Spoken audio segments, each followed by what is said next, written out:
Ka-Jobs! It's me, Oliver G. de la Peña Vlogs. Kung hindi ka pa nakasubscribe, mag-subscribe na. I-click ang notification bell para lagi ka updated sa mga bagong videos. Gusto ngayon lang ako may energy kasi sobrang excited ako. Pinag-isipan ko talaga ito, yung content na ito. So, bago lang katapos ng ligo and yun, tulog yung kapatid mo kasi Joseph de la Peña. So, minisipan ko lokohan na parang yung bawang.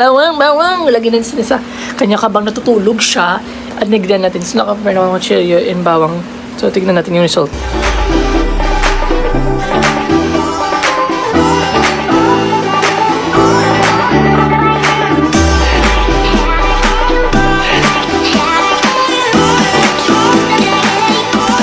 Ng mga ka-jobs. Habang tulog pa yung kapatid ko si Joseph de la Peña. Isa-slice muna natin itong ano. Wag ito gayahin mga bata, ha? Ay, tama ba ito? Ito first time lang. Ay, parang first time ko yata tagal ko ng luto ito. Pag nilagay ko nito sa mga corned beef. Ito siya, mga ka-jobs. Kukuha lang tayo ng isa.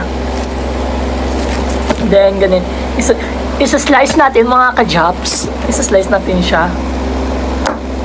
Then, i-pump. Parang ganun. Kita ko si mama. Ganito yung ganun. Ay! Okay. Ayan na. Perfect na. So, lagyan na natin siya mga ka-jobs. Samahan nyo ako.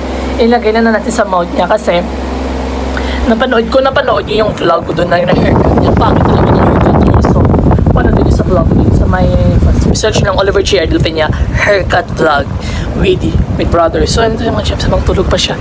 I-prepare mo natin yung ilaw baka di makita. And mga jobs. Plus, baka may ilaw. It's not sponsored. Baka naman plus. Ito siya. So, mga ka-chops, ready na tayo. Ayan.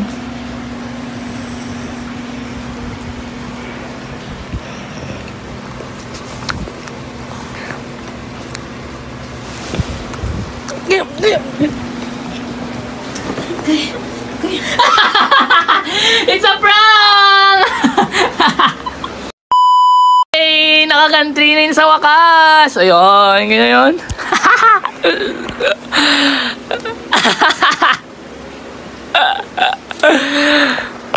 Abo, parang kulang pa ata. Nakatulog siya. Rest. So, sayang. Nakatulog pa siya. Kuha tayo dito. Hindi mo talaga na-feel yung bawang, ha? Yes, ito. Lagyan natin lang. Ito siya.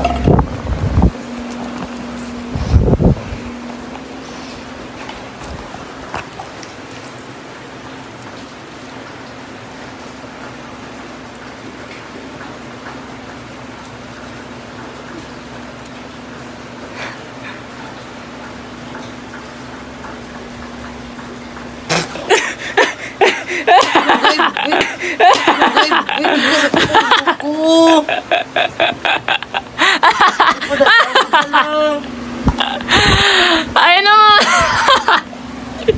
Wala pa rin ako nang ginawa. Wait lang. Wala na lang ako hole. Wala na ako hole.